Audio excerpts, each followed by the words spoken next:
You know what shocked me the most when I got drafted by Boston? It wasn't the bright lights, it wasn't the banners hanging in the rafters, it was the moment Danny Ainge sat me down and told me straight up, being a Celtic is not about you, it's about them. Them meaning everyone who wore this jersey before you, everyone in the garden cheering for you, and everyone who believes the name on the front matters more than the one on the back.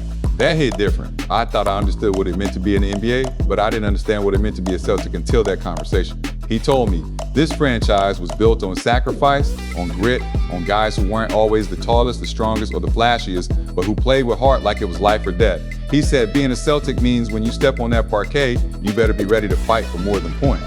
You're fighting for pride, for history, for the people who poured everything into this team before you ever touched the basketball.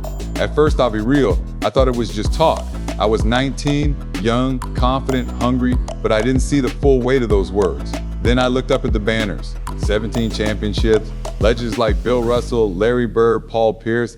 Every name echoed what Danny was saying. It wasn't hype, it was truth.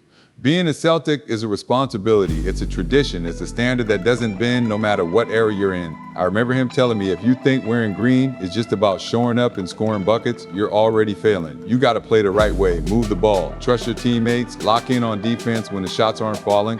Celtics basketball is about togetherness. That's the culture, that's the DNA. And let me tell you, once I started to embrace that, my whole perspective shifted. I wasn't just trying to be the best version of Jayson Tatum, I was trying to live up to something bigger. I was trying to honor that history, to make sure that when kids in the future look up at the rafters, they see our era and know we carried it the right way. Danny told me, if you want to be great here, you got to connect with the people. Boston fans, they know the game. They can tell if you're giving it everything or if you're holding back.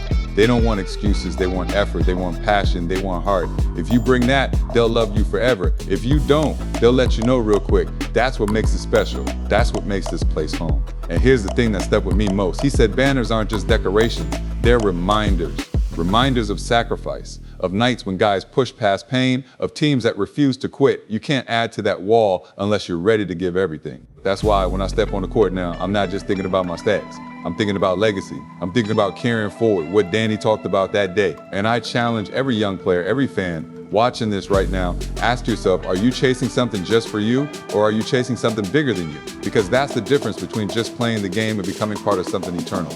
Being a Celtic taught me that. Danny Ainge opened my eyes to that. And it changed the way I approach not only basketball, but life. When the pressure hits, when the moment feels too big, I remember what he told me. Being a Celtic means you don't fold, you rise, always.